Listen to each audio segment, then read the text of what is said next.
ರಾಜಕೀಯ ಅಸಹ್ಯ ತರ್ತಾ ಇದೆ ಅಂತ ಕಾಂಗ್ರೆಸ್ಸಿಗರ ಬಗ್ಗೆ ಜೆಡಿಎಸ್ ನಾಯಕ ಡಿಸಿ ತಮ್ಮಣ್ಣ ಅವರ ಮಗ ಸಂತೋಷ್ ವ್ಯಂಗ್ಯವಾಡಿದ್ರು. ತಂದೆ ಜೊತೆ ನನ್ನದೊಂದು ಅಳಿಲು ಸೇವೆ ಅಂತ ಮದ್ದೂರಿನ ಭಾಷಣದಲ್ಲಿ ಹೇಳಿದ್ರು. ಬಂಧುಗಳೇ, ನಾನು ಸರಿಸುಮಾರು ತಂದೆಯವರು ರಾಜಕಾರಣಕ್ಕೆ ಬಂದಿದ್ದು 1999. ಇವತ್ತು 2025, ಹೆಚ್ಚು ಕಡಿಮೆ 26 ವರ್ಷದ ತಂದೆಯವರ ರಾಜಕಾರಣ ಜೀವನ ನೋಡಿದಾಗ ಎಲ್ಲೋ ಒಂದು ಕಡೆ ಹಿಂದಿನ ರಾಜಕಾರಣ ಯಾವ ರೀತಿ ಇತ್ತು, ಇವತ್ತಿನ ರಾಜಕಾರಣ ಯಾವ ರೀತಿ ಇದೆ ಅನ್ನೋದನ್ನ ಒಂದ್ಸರಿ ವಿಮರ್ಶೆ ಮಾಡಿದ್ರೆ ನಾವೆಲ್ಲೋ ಒಂದಿನ ಮುಂದಿನ ದಿನ ರಾಜಕಾರಣ ಮಾಡಬೇಕಾ, ರಾಜಕಾರಣ ಬಿಡಬೇಕಾ ಅಂತ ಯೋಚನೆ ಮಾಡೋಂಥ ಪರಿಸ್ಥಿತಿ ಬಂದ್ಬಿಟ್ಟಿದೆ. ರಾಜಕಾರಣ ಅಂದರೆ ಇವತ್ತಿನ ಏನು ಅಂದ್ಕೊಂಡವ್ರೆ, ಕೆಲವರು ಎಲ್ಲೋ ಶೋಕಿಗೋ 4 ಕಾಸು ಸಂಪಾದನೆ ಮಾಡೋದಕ್ಕೋ ಅಥವಾ ಅವ್ರ ಹೆಸರು ಮುಂದೆ ನಾನು ಒಬ್ಬ MLA ಒಬ್ಬ MP ಅಂತ ಹಾಕೊಳ್ಳೋದಕ್ಕೋ ಇವತ್ತು ದಿನ ರಾಜಕಾರಣ ಕೆಲವರು ಮಾಡ್ಕೊಂಬಂದಿರೋದ್ರಿಂದ ಇವತ್ತು ರಾಜಕಾರಣ ಎಲ್ಲೋ ಒಂದು ಕಡೆ ಅಸಹ್ಯ ಅನ್ನಿಸ್ತೈತೆ. ಯಾಕಂದರೆ ಇದು ನನ್ನ ಹಿರಿಯರಿಂದ, ನನ್ನ ತಂದೆ ತಾಯಿಯವರಿಂದ ನಾವು ಕಲ್ತದ್ದು ಏನು ಅಂತಂದರೆ, ರಾಜಕಾರಣ ಅಂದರೆ ಸಮಾಜ ಸೇವೆ, ಜನಸೇವೆ ಅನ್ನೋದನ್ನ ನಾವು ಕಲ್ತ್ಕೊಂಡಿದ್ದೀವಿ. ಅದನ್ನು ಯಾವತ್ತೂ ನಾವು ಶೋಕಿಗೋ ಮತ್ತೊಂದಕ್ಕೋ ಮಗದೊಂದಕ್ಕೋ ನಾವು ಯಾವತ್ತೂ ಬಳಸ್ತಂಥವ್ರಲ್ಲ. ಯಾಕಂದರೆ ನಮ್ಮ ಕೆಲವು ಘಟನೆಗಳು, ಜೀವನದಲ್ಲಿ ಕೆಲವು ನಡೆದಂಥ ಘಟನೆಗಳನ್ನ ತಮ್ಮ ಜೊತೆಯಲ್ಲಿ ಹಂಚ್ಕೋಬೇಕು ಅಂತ. ಯಾಕಂದರೆ ನಾಯಕರು ಕೆಲವು ಸರಿ ತೀರ್ಮಾನ ತಗೊಂಡಾಗ ಇವತ್ತಿನ ದಿನ ಎಲ್ಲೋ ನಮ್ಮ ಪಕ್ಷದಲ್ಲಿ ಈಗ ಕಳೆದ 2 ವರ್ಷದಲ್ಲಿ 2023ರಿಂದ ಇವತ್ತು 2025ರಲ್ಲಿ ನಾವು ಒಂದು 3 ಚುನಾವಣೆ ನೋಡಿದ್ದೀವಿ.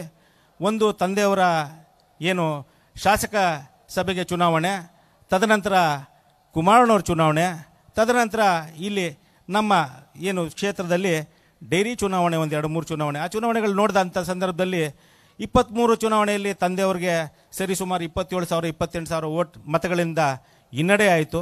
ಹಿನ್ನಡೆ ಆಗಿ ಆವತ್ತಿನ ದಿನ ನಾವೆಲ್ಲೋ ಒಂದು ಕಡೆ ಮನಸ್ಸಿಗೆ ನೊಂದ್ಕೊಂಡು ಕೂತ್ಕೊಂಡಂಥ ಸಂದರ್ಭದಲ್ಲಿ 24ರ ಚುನಾವಣೆಯಲ್ಲಿ ಕುಮಾರಣ್ಣವರು ಪಕ್ಷನ ತಿರ್ಗಾ ನಾನು ಕಟ್ತೀನಿ, ಮಂಡ್ಯ ಜಿಲ್ಲೆಯಿಂದನೇ ನಾನು ಜನತಾದಳವನ್ನು ಅಧಿಕಾರವನ್ನು ತರುವಂಥ ಪ್ರಯತ್ನ ಮಾಡ್ತೀನಿ ಅಂತ ಬಂದಂಥ ಸಂದರ್ಭದಲ್ಲಿ ಇವತ್ತಿನ ದಿನ ನಮ್ಮ ಏನು MP ಚುನಾವಣೆಗೆ ನಿಂತ್ಕೊಂಡ್ರು, ಸಂಸದ ಚುನಾವಣೆಗೆ ನಿಂತ್ಕೊಂಡ ತಕ್ಷಣ ನಮ್ಮ ಮದ್ದೂರು ತಾಲೂಕಿನ ಜನ 58,000 ಮತಗಳ ಅಂತರದಿಂದ ಕುಮಾರಣ್ಣವ್ರನ್ನ ಗೆಲ್ಲಿಸ್ಕೊಟ್ರಿ.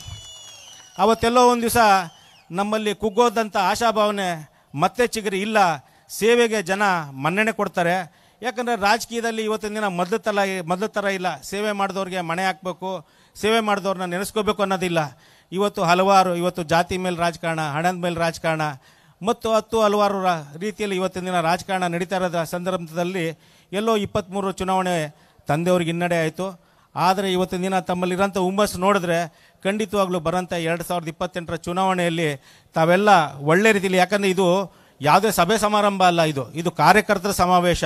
ಕಾರ್ಯಕರ್ತರ ಸಮಾವೇಶ ಅಂತಂದರೆ ಇದು ಕುಟುಂಬದ ಮಾತು ಅಂತ ಬಂದಂಥ ಸಂದರ್ಭದಲ್ಲಿ ಮುಂದಿನ ದಿನಗಳಲ್ಲಿ ನಾವು ಯಾವ ರೀತಿ ಪಕ್ಷ ಕಟ್ಟಬೇಕು, ಯಾವ ರೀತಿಯಲ್ಲಿ ನಮ್ಮ ಪಕ್ಷವನ್ನು ಸದೃಢ ಮಾಡಬೇಕು, ಇನ್ನೇನು ಕೆಲವರು 5-6 ತಿಂಗಳುಗಳಲ್ಲಿ ಈ ಲೋಕಲ್ ಬಾಡಿ ಎಲೆಕ್ಷನ್ ಅಂದರೆ ZP TP ಮತ್ತೊಂದು ಚುನಾವಣೆ ಬರ್ತಾ ಇದೆ. ಬಂದಂಥ ಸಂದರ್ಭದಲ್ಲಿ ಏನು ನಾಯಕರು ಒಂದು ತೀರ್ಮಾನ ಮಾಡ್ತಾರೆ, ತೀರ್ಮಾನ ಮಾಡಿದಂಥ ಸಂದರ್ಭದಲ್ಲಿ ಅಥವಾ ಪಕ್ಷನ ತೀರ್ಮಾನ ಮಾಡಿದಂಥ ಸಂದರ್ಭದಲ್ಲಿ ಅಭ್ಯರ್ಥಿನ ಗೆಲ್ಲಿಸ್ಕೊಳ್ಳೋ ನಿಟ್ಟಿನಲ್ಲಿ ನಾವೆಲ್ಲ ಒಗ್ಗಟ್ಟಾಗಿ ಕೆಲಸ ಮಾಡೋಣ. ಯಾಕಂದರೆ ಮೊನ್ನೆ ಡೈರಿ ಚುನಾವಣೆಯಲ್ಲಿ ಪಕ್ಷದ ನಾಯಕರು ಕೆಲವು ತೀರ್ಮಾನ ತಗೊಂಡಂಥ ಸಂದರ್ಭದಲ್ಲಿ ನಮ್ಮ ಮಹೇಶ್ ಅಣ್ಣವ್ರು ನಿಂತ್ಕೊಂಡಂಥ ಸಂದರ್ಭದಲ್ಲಿ, ಯಾಕಂದರೆ ಹೇಳಲಿಲ್ಲ ಅಂತಂದರೆ, ಮಾತಾಡಲಿಲ್ಲ ಅಂತಂದರೆ ಯಾರೋ ಒಬ್ರು ಮಾತಾಡಬೇಕಲ್ವಾ. ಮಾತಾಡಲಿಲ್ಲ ಅಂತಂದರೆ ಸುಮ್ಮನೆ ಮನಸ್ಸಲ್ಲಿ ಇಟ್ಕೊಂಡು ಕೊರಿಕೊಂಡು ಒಳಗಡೆ ರಾಜಕಾರಣ, ಕುಯುಕ್ತಿ ರಾಜಕಾರಣ ಮಾಡಿ ನನಗೆ ನಮ್ಮ ತಂದೆಯವ್ರಿಗೆ ಅಭ್ಯಾಸ ಇಲ್ಲ. ಇವತ್ತೇನೋ ನಮ್ಮ ತಂದೆಯವ್ರು ರಾಜಕಾರಣ ಮಾಡ್ತಾ ಇದ್ದಾರೆ ಅಂತ ಅಂದ್ಬಿಟ್ಟು ಅವ್ರ ಜೊತೆಲಿ ಇರೋನೊಬ್ಬ ಮಗ ಅಳಿಲ್ ಸೇವೆ ಮಾಡಿಕೊಂಡು ಕಷ್ಟನೋ ಸುಖನೋ ವಾರದಲ್ಲಿ 1 ದಿನ 2 ದಿನ 15 ದಿನಕ್ಕೆ ಬಂದು ತಮ್ಮಗಳ ಜೊತೆಲಿ ನಾನು ಅಳಿಲ್ ಸೇವೆ ಮಾಡ್ಕೊಂಡು ನಿಂತಿದ್ದೀನಿ. ನಾನೇನು ನಮ್ಮ ತಂದೆಯವರಾದ್ಮೇಲೆ ನಾನು ರಾಜಕಾರಣ ಮಾಡಬೇಕು, ಮತ್ತೊಂದು ಮಾಡಬೇಕು ಅಂತ ನಾನೇನು ಹಠಾಚಟ ಬೆಳೆಸ್ಕೊಂಡಿಲ್ಲ. ಅವ್ರು ಮಾಡಿದಂಥ ಸಂದರ್ಭದಲ್ಲಿ ಇವತ್ತು ಸೇವೆ ಮಾಡ್ತಾರಂಥ ಸಂದರ್ಭದಲ್ಲಿ ಅವ್ರಿಗೆ ನಿಂತ್ಕೊಂಡು ಇರೋ ಒಬ್ಬ ಮಗನಾಗಿ ಏನು ನನ್ನ ಕೈಲಿ ನಾನು ಸಹಾಯ ಮಾಡಬಲ್ಲೆ ಅಷ್ಟು ನನ್ನ ಶಕ್ತಿ ಮೀರಿನ ಸಹಾಯ ಮಾಡ್ಕೊಂಡ್ ಬರ್ತಾ ಇದ್ದೀನಿ. ನಾನು 86 kg ಇದ್ದವಳು 71 kg ಬಂದಿದ್ದೀನಿ. ವಯಸ್ಸಾದ್ಮೇಲೆ ಎಷ್ಟು ಸ್ಮಾರ್ಟ್ ಆಗಿ ಕಾಣ್ತೀರ ಅಂದ್ರೆ ಜಿನ್ನಿ. 126 kg ವೇಟ್ ಇದ್ದು ನಾವು ಈಗ 114 kg ಲೆಕ್ಕ ಬಂದಿದ್ದೀವಿ. ಯಾವುದೇ ಸೈಡ್ ಎಫೆಕ್ಟ್ ಆಗಿಲ್ಲ. 84ರಿಂದ 50 kg ಬಂದೆ, ಆಮೇಲೆ ಸಣ್ಣಗೆ ಫಿಟ್ ಆಗಿದ್ದೀನಿ. ಅದಕ್ಕೆ ನಾನು ಯೂಸ್ ಮಾಡ್ತಾ ಇರೋದು ಜೀನಿ ಸ್ಲಿಮ್. 84ರಿಂದ 50 kg ಬಂದೆ, ಆಮೇಲೆ ಸಣ್ಣಗೆ ಫಿಟ್ ಆಗಿದ್ದೀನಿ. ಅದಕ್ಕೆ ನಾನು ಯೂಸ್ ಮಾಡ್ತಾ ಇರೋದು ಜೀನಿ ಸ್ಲಿಮ್. ಸಣ್ಣ ಆಗಕ್ಕೆ ಜೀನಿ ಸ್ಲಿಮ್ ಯೂಸ್ ಮಾಡದೆ ಹೆಲ್ದಿನೂ ಅದೇ. ನೀವು ಸಣ್ಣ ಆಗ್ಬೇಕಾ, ಹೆಲ್ದಿ ಆಗ್ಬೇಕಾ? ಹಾಗಿದ್ರೆ ಜೀನಿ ಸ್ಲಿಮ್ ಯೂಸ್ ಮಾಡಿ. ಸಣ್ಣ ಆಗೋದಕ್ಕೆ ಯಾವುದೋ ಪ್ರಾಡಕ್ಟ್ ಹೇಳ್ತಾ ಇದ್ದಾಳೆ, ಏನಾದರೂ ಸೈಡ್ ಎಫೆಕ್ಟ್ಸ್ ಇದೆ ಅಂತ ಯೋಚನೆ ಮಾಡ್ತಾ ಇದ್ದೀರಾ? ಖಂಡಿತ ಇಲ್ಲ. ಯಾಕಂದ್ರೆ ಇದು ಕೆಮಿಕಲ್ ಫ್ರೀ.